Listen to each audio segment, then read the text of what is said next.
سلامونه. لور ته د پلار ليکونه د جواهر لال نهرو یو مهم اثر دی. ژباړی نسیم سلیمی کړی دی او زه حکمت ارين یې درته وړاندې کوم. څلورم لیک. موږ په خپل وروستي خط کې ولیکل چې مځکه ښایي د یوې اوږدې مودې لپاره دونه ډیره توده وه چې هیڅ شي ژوند نشوی ورباندې کولی. د ځمکې پر مخ ژوند څه وخت شروع شو او لومړني ژوندي شیان څه ول؟ دا یوه ډیره په زړه پورې پوښتنه ده، خو په عین حال کې ځواب هم سخت دی. راځه چې اول وګورو چې ژوند څه شی دی. موږ ښایي ووایو چې انسانان او حیوانات ژوندي موجودات دي، نو د ونو، بوټو او نورو نباتاتو په باره کې څه وایي؟ په دې کې شک نشته چې هغه هم ژوندي موجودات دي. وده کوي، اوبه څښي، تنفس کوي او مري. د حیوان او ونې ترمنځ عمده فرق دا دی چې ونه له یوه ځای څخه بل ځای ته حرکت نه کوي. که دې په یاد وي ما تاته د لندن په کیوکارډنز کې ځینې بوټي در وښول. په حقیقت کې دغه بوټي مچان خوري او بیا داسې حیوانات وجود لري لکه سپنجونه چې د بحرو په تل کې اوسیږي او له خپله ځانه چیرته ځي نه خوري او نه هم چیرته حرکت کوي. ځینې وختونه دا ډیره سخته وي چې سړی د حیوان او نبات ترمنځ په فرق وپوهیږي. کله چې بوټاني هغه علم چې د نباتاتو د مطالعې سره سروکار لري یا زولوجي د حیواناتو علم ولولې، نو وبګورئ چې داسې عجیب شیان وجود لري چې نه پوره حیوان وي او نه پوره نباتات. ځینې کسان وایي چې کاڼې او ډبرې لا هم یو ډول ژوند لري او درد احساسولی شي، خو د دې لیدل ډیر سخت دي. ستا به ښایي یو سړی په یاد وي چې په ژنیو کې زموږ لیدو ته راغلی و. نوم یې سر جیدش بوس و. هغه په تجربه ښودلی ده چې نباتات یو ډول عجب ژوند لري او فکر کوي چې ډبرې لا هم یو ډول ژوند لري. نو ویني چې دا اسانه ده چې کوم شی ژوندی او کوم شی ژوندی نه دی. خو راشه چې ډبرې د اوس لپاره پریږدو او پر ځای یوازې نباتات او حیوانات په نظر کې ونیسو. یو زیات شمیر ژوندي موجودات شته چې خورا ډیر ډولونه لري. ښځې او نارینه شته چې ځینې ډیر هوښیار او ځینې یې بیا ډیر له عقله خلاص وي. بیا نو داسې حیوانات شته چې ډیر هوښیاران دي لکه پیل، بیزو یا میږی، او داسې حیوانات هم پیدا کیږي چې ډیر بې عقلان دي لکه ماهیان او د اوبو نور ژوندي موجودات چې تر اوسه پورې د ژوندانه له لحاظه په کته درجه کې واقع دي او د دې درجه بندۍ په کته برخه کې سپنجونه او جلی ډوله ماهیان او هغه موجودات پیدا کیږي چې نیم حیوان او نیم نبات وي. موږ باید کوښښ وکړو چې دا درک وباسو چې دا حیوانات ټول په یوه وار منځته راغلي او که په کرار یا تدریجي ډول یا یو په یو. دا درک به نو څنګه باسو؟ موږ د هغو وختونو عادي کتابونه لرو، خو کیدای شي چې د طبیعت کتاب مرسته راسره وکړي. موږ په زرو ډبرو کې د حیواناتو هډوکي پیدا کوو چې فوسیلونه نومیږي، او کله چې موږ دا فوسیلونه پیدا کړو ویلی شو چې بیخي ډیره موده پخوا به کله چې دغه ډبره تشکیلېدله دغه حیوان ژوندی و چې اوس یې موږ هډوکي پیدا کړي دي. موږ ډیر دغه ډول فوسیلونه د لندن د کینسیټن په موزیم کې ولیدل. کله چې حیوان مړ شي پستې او غوښینې برخې ډیر ژر خرابېږي، خو هډوکي د یوې اوږدې مودې لپاره پاته وي. دغه هډوکي دي چې د ډیرې پخوا زمانې د حیواناتو په باره کې بیان راته کوي. خو ته فرض کړه چې که چیرې داسې یو حیوان لکه جلی ماهی چې هډوکي نه لري مړ شي، هیڅ شی به ځینې پاته نه شي. کله چې موږ ډبرې په غور وګورو او د زړو هډوکو فوسیلونه راټول کړو، نو دا به راته ښکاره شي چې بیلو حیواناتو په بیلو مرحلو کې ژوند کوو. هغوی ټول په یو وخت کې منځته نه دي راغلي. په اولو وختونو کې حیوانان ډیر ساده ول چې پوښونه یې درلودل لکه پوښ لرونکي ماهیان. د ماهیانو دغه ښایسته پوښونه ځینې خلک یې ماهي ګوش یا ګوجیان بولي چې د سمندر پر غاړه یې وینو. په حقیقت کې د مړو شوو ماهیانو د هډوکو یوه برخه ده. تر هغه وروسته بیا تر هغه مغلق حیوان وینو لکه ماران، داسې غټ حیوانات چې زموږ تر پیلانو هم غټ وي، او مرغان، داسې حیوانان چې اوسنیو حیوانانو ته ورته وي. په پای کې د انسان بقایا وینو. نو داسې ښکاري لکه چې د حیواناتو په منځراتلو کې یو خاص ترتیب موجود دی. یعنی په اوله کې ډیر ساده حیوانات، وروسته بیا لوړ ډول حیوانات چې وار په وار مغلق او پیچلي کیږي تر څو چې پرمختللي حالت یعنی انسان ته ورسیږي. دا چې حیوانات له هغه لومړني ډیر ساده حالت لکه سپنج او جلی ماهیانو څخه څنګه او ډیر پرمختللي حالت ته وده ورکړه، ډیره دلچسپه څیړنه ده او ښایي په دې باره کې یو وخت بیان درته وکړم. خو اوس به موږ د لومړیو ژوندیو شیانو په باره کې فکر وکړو. هغه وخت چې مځکه سړه شوه ښایي تر ټولو لومړني حیوانات جلي ډوله شیان ول چې هډوکي یا کلک پوښ به یې درلوده او په بهر کې به اوسېدل. ځکه چې هغو هډوکي نه درلودل او موږ فوسیلونه نه لرو نو مجبوره یو چې تصور یې وکړو. نن ورځ هم په بحرو کې د جلي په شان ډیر شیان شته چې ګردي یا مدور دي خو شکل یې همیشه اوړي او ځکه چې هډوکي یا کلک پوښ نه لري نو لږ ډیر داسې معلومیږي. په منځ کې به یو ټکی ویني چې هسته بلل کېږي او یو ډول زړه دی. دغه حیوانات یا هر شی چې دی په یو دلچسپ ډول ویشل کېږي او دوه ځینې جوړیږي. دوی د بدن پر یوه ځای باندې کرار نری کېږي تر څو چې پر هغه ځای پرې شي او دوه شیان ځینې جوړ شي. دا ویش په دې ډول سر ته رسیږي. ویني چې هسته هم پر دوه برخو ویشل کېږي او هر یو ته څه برخه ورسیږي. لومړني ژوندي شیان به ښایي دغسې یو شی ول چې زموږ په مځکه به یې ژوند کړی وي. دا د ژوند یو عجبه ساده او عاجزه نمونه وه. پر دا ټوله مځکه تر دغه لوړ یا ښه شی موجود نه و. اصلي حیوانات لا تر اوسه نه ول راغلي او د انسان راتګ ته لا په میلیونونو کلونه پاتې ول. تر دغو جلي ډوله شیانو وروسته د اوبو واښه، پوښ لرونکي ماهیان، چنګښان او چینجیان منځته راغلل. موږ د هغو په باره کې ډیر معلومات لرو او سبب یې دا دی چې هغوی هډوکي او کلک پوستکي درلودل او د هغو تر مرګ وروسته موږ ته پاتې شوي دي. چې مطالعه یې کړو د ماهیانو پوښونه یا شیل یا جیان د اوبو په تل کې په خټو کې پاتې ول. د هغو پر سر نورې خټې او ریګ ولویده او هغوی یې خوندي وساتل. هغه خټه وروسته د نورو خټو او ریګو تر وزن لاندې کلکه شوه. دونه کلکه شوه چې ډبره ځینې جوړه شوه. په دې ډول د بحر په تل کې ډبرې تشکیل شوې. یوې زلزلې یا بلې پیښې دا ډبرې د بحر له تل څخه راویستلې چې بیا وروسته وچه مځکه ځینې جوړه شوه. بیا نو دا ډبرې د رود او بارانو په واسطه وشړېدلې او په دې ډول هغه ګوجیان یا ماهی ګوش یعنی د ماهیانو پوستکي چې په عمرو په کې ول راووتل. په دې ډول دی چې موږ پر هغو ماهی ګوشانو او فوسیلونو باندې پیښیږو او د هغوی تر مطالعې او څېړنې وروسته راته معلومیږي چې مځکه به په پخوا زمانو کې څنګه ایسېده. په راتلونکو خطونو کې به وګورو چې دغو ساده حیواناتو څنګه وده او رشد وکړ او اوسنی شکل یې اختیار کړ. پنځم لیک د حیواناتو منځته راتګ.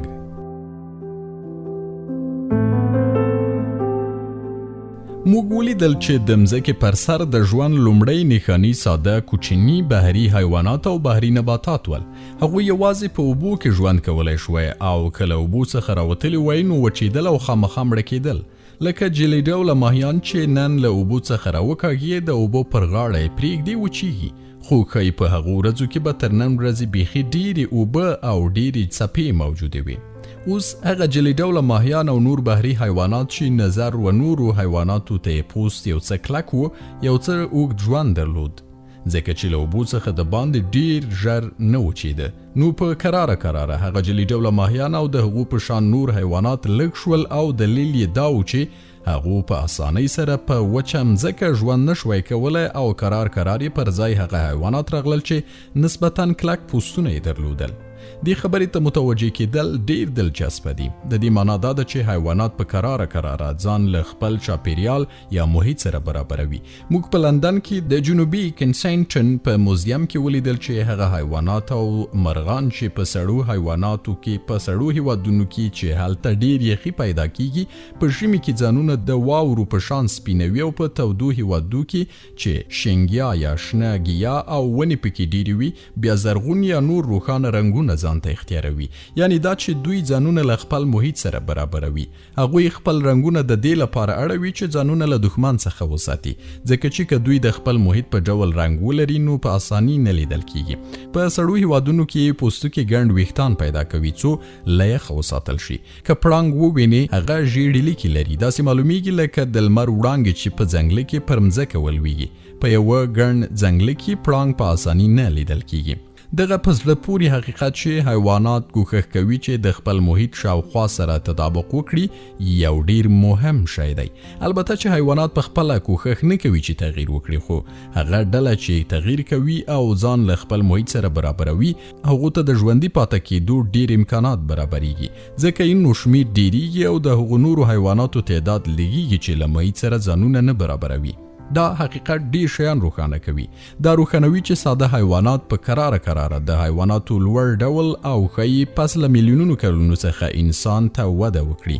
موږ هغه اوښتنې او تغییرات نشو لیدلی ځکه چې ډیر سوکه دي او زموږ ژوند ډیر لنډ دی، خو طبیعت خپل کار ته دوام ورکوي، تغییر او وده کوي، هیڅکله آرام نه لري او نه درېږي. ستا په یاد دی چې مځکه په کراره سړېده او وچېده. کله چې مځکه سړه شوه، آب و هوا هم تغییر وکړ او له هغه سره ډیرو نورو شیانو هم تغییر وکړ. د مځکې له تغییر سره حیواناتو هم په کراره تغییر وکړ او حیواناتو نوي ډولونه پیدا شول. په لومړي سر کې یوازې ساده بحري حیوانات وو، وروسته بیا مغلق بحري حیوانات منځته راغلل. وروسته کله چې وچه مځکه مخ په زیاتېدو شوه، بیا داسې حیوانات پیدا شول چې هم یې په اوبو کې ژوند کولی شوی او هم یې پر وچه. داسې شیان ول لکه د ننني ورځې سمساریې، نهنګان او چونګښې. تر دې وروسته بیا داسې حیوانات راغلل چې یوازې یې پر مځکه ژوند کوه او وروسته بیا مرغان راغلل چې الوتلی شوی. ما چونګښې ته اشاره وکړه. دا یوه ډیره په زړه پورې څیړنه ده ځکه چې په یوه خاص ډول ښیي چې حیواناتو په کراره د اوبو له حیواناتو څخه د وچې و حیواناتو ته تغییر کړی ده. چونګښه یا چنګښه په اول سر کې ماهی دی، وروسته د وچې د حیوان په شکل کیږي او د وچې د نورو حیواناتو په شان د سږو له لارې ساکاږي. په هغو اول وختونو کې چې پر وچه ژوند پیلېده، د مځکې پر مخ ډیر لوی ځنګلونه وو. مځکه به ښایي ټوله جبهزاره وه چې ګڼ ځنګلونه یې درلودل. دا ځنګلونه تر خاورو او ډبرو لاندې شول او د ډیر فشار په نتیجه کې ورو د ډبرو په سکرو واوښته. ته پوهیږي چې موږ د ډبرو سکاره له ډیرو ژورو کانو څخه لاسته راوړو؟ په حقیقت کې دغه د ډبرو سکاره د ډیرې پخوا زمانې زاړه ځنګلونه دي. د وچې د لومړنیو حیواناتو په منځ کې ډیر لوی ماران، شرمښیانې او ګوسڼې وې. ځینو یې 100 فوټه اوږدوالی درلود. یو 100 فوټه مار یا شرمښکۍ په فکر کې راوګرځوه. ښایي د دغو فسیلونو لیدل د لندن په موزیم کې په یاد وي. وروسته به هغه حیوانات پیدا شول چې لږ ډیر د نننۍ ورځې حیواناتو ته ورته دي. هغو ته تی لرونکي حیوانات ویل کیږي ځکه چې هغه خپلو کوچنیانو ته تی ورکوي. دوی هم په لومړي وختونو کې د نننۍ ورځې د حیواناتو په نسبت ډیر غټ ول. هغه حیوان چې انسان ته ډیر ورته دی بیزو ده. له دې سببه خلک فکر کوي چې انسان له هغې وروسته پیدا شوی دی. د دې خبرې معنا دا ده چې هر حیوان په کراره ځان له خپل محیط سره مطابق کړی دی او وار په وار ښه شوی دی. نو انسان به هم یو وخت لکه یو ښه بیزو داسې و، البته چې بیا یې وروسته پرمختګ وکړ یا طبیعت پر مخ ولاړ او ده ته یې وده ورکړه. او اوس انسان فکر کوي چې وده یې هیڅ سرحد نه لري. انسان خپل ځان له نورو حیواناتو څخه متفاوت بولي، خو دا ښه ده چې په یاد مو وي چې موږ له غټو بیزوګانو یا په عمومي ډول له بیزوګانو سره خپلوي لرو. او زه پر دې ویریږم چې ځینې کسان دغه اوس هم د بیزوګانو په شان چمونه کوي. شپږم لیک: د انسانانو منځته راتګ. په تیر خط کې مو ولیکل چې ژوند په څونه ساده ډول د مځکې پر مخ شروع شو او د میلیونونو کلو په دوران کې په کراره د ننني ورځې و حال ته راورسید. همدغه رنګه مو په دې تکامل کې یو ډیر دلچسپ او مهم قانون مشاهده کړ. هغه دا دی چې حیوانات همیشه هڅه کوي چې ځان له خپل محیط سره جوړ یا مطابق کړي. د دې کار په کولو سره یې نوي خاصیتونه پیدا کړي دي او ډیر لوړ او مغلق حیوانات ځینې جوړ شوي دي. موږ دا تغییر یا ترقی په بیلو ډولونو وینو. د مثال په ډول تر هر څه مخکې داسې حیوانات پیدا شول چې هډوکي نه درلودل، خو ځکه چې دغو حیواناتو اوږد ژوند نشوی کولی نو یې هډوکو ته وده ورکړه، یعنی هډوکي یې وکړه.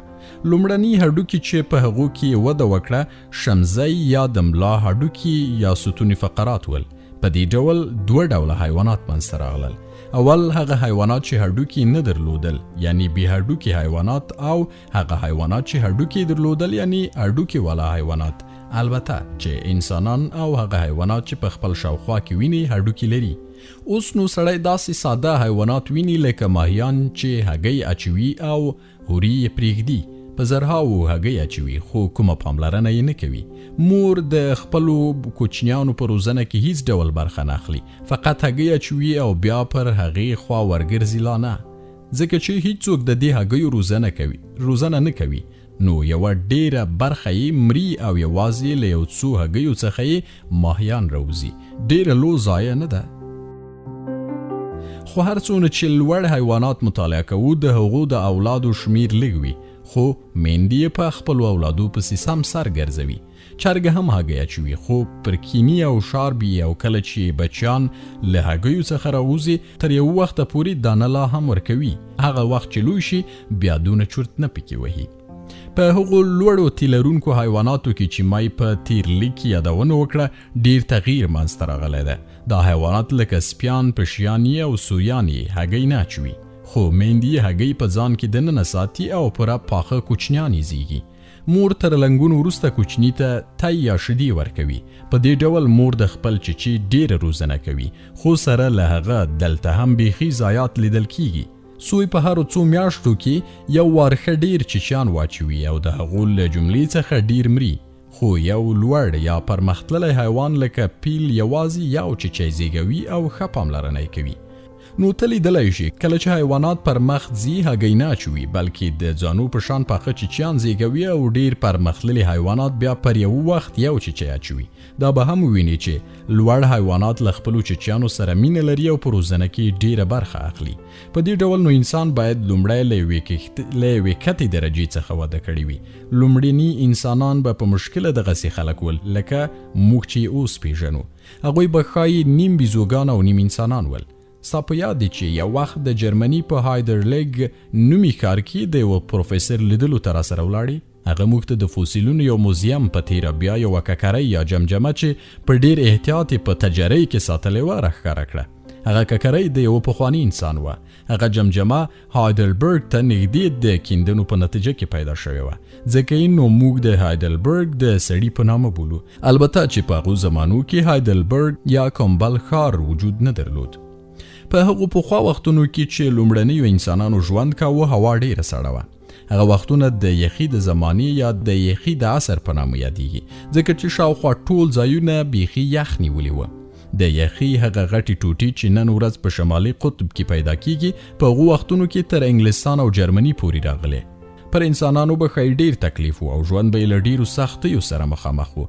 یوازې به یې په هغو ځایونو کې ژوند کوو چې یخچالونه به یې نه درلودل. ساینس پوهان وایي چې مدیترانه په هغو وختونو کې بهیره نه بلکې یو یا دوه جهیله وه. سرې بهیرې هم وجود نه درلود. هغه ځای ټول وچ مځکه وه. د هندوستان زیاتره برخه به یوه جزیره وه او بهر ښایي د پنجاب ایالت سره و. ته تصور وکړه چې ټوله جنوبي او مرکزي هندوستان یوه جزیره او له همالي څخه د بحر په واسطه جلا وي. نو ته به مجبوره یې چې مسوري ته د بخار په کښتۍ کې ولاړ شي. ښایي په لومړي وختونو کې به د انسانانو پر شاوخوا ډیرو غټو حیواناتو ژوند کوه او ښایي ډیر به ځینې ویریدل. نن ورځ انسان د ټولې نړۍ خاوند دی او په حیواناتو هر هغه څه کولی شي چې زړه یې وغواړي. ځینې حیوانات لکه آس، غوا، پیل، سپی، پیشي او داسې نور اموخته یا اهلي کوي. ځینې خوري او ځینې بیا له پړانګ او زمری د ساتیري لپاره ولي یعنی ښکار کوي. خو په وختونو کې د دومره توان خاوند نه و او په خپله هم د ښکار کېدلو په خطر کې و او کوښښ یې کوو چې ځان له لویو حیواناتو څخه ګوښی وساتي. سره له هغه هم انسان په کراره راپورته شو او ورځ په ورځ یې زیات توان پیدا کړ او تر ټولو حیواناتو قوي شو. دې ځای ته څنګه ورسید؟ په جسمانی قوت نه دی رسېدلی، ځکه چې پیل تر ده ډیر زورور دی، بلکې د ذهن په قوت ورسید. موږ کولی شو چې د انسان فکري وده له هغو لومړنیو وختونو څخه بیا تر اوسه پورې وګورو. په حقیقت کې دا فکري قوت دی چې انسان له نورو حیواناتو څخه بیلوي. د یوه بې فکره انسان او حیوان ترمنځ عملاً کوم فرق وجود نه لري. د انسان تر ټولو ستر کشف ښایي د اور کشف وي. موږ اور په ګوګړو یا اورلګیتو بلو، خو اورلګیت یا ګوګړ یو بیخي نوی شی دی. په پخوانیو زمانو کې به د بکرۍ ډبرې تر هغه وخته پورې له یو بل سره وموښلې تر څو چې بڅرکې به یې وکړل او بیا به له دغه بڅرکې څخه روړو یا وچو خاشو یا نورو شیانو اور واخیست. په ځنګلو کې اورونه کله کله په خپله پیښیږي یا ښایي د بکرۍ د ډبرو د پرلپسې موښلو یا بل شي په نتیجه کې پیښ شي. حیواناتو دونه هوښیاري نه درلوده چې له دې پیښو څخه اخیسته یا زده کړه وکړي، خو انسان تر هغو هوښیار و. هغه د اور ګټولې ده. اور هغوی په ژمي کې تاوده ساتل او د هغو دښمنان غټ حیوانان یې ویرول. نو هر وخت چې به اور یو ځای بل شو، نارینه وو او ښځو به د وچو پاڼو په واسطه بلاوه. هغو نه غوښتل چې اور مړ شي. بیا به یې نو ښایي په کراره دا زده کړي وي چې دوی په خپله هم کولی شي چې اور بل کړي. دا اور د هغو لپاره یو ستر کشف او دوی یې پر نورو حیواناتو قوي کړل. وروسته نو بیا په همدې توګه د انسان لپاره د دنیا د خاوند کېدلو لاره خلاصه شوه.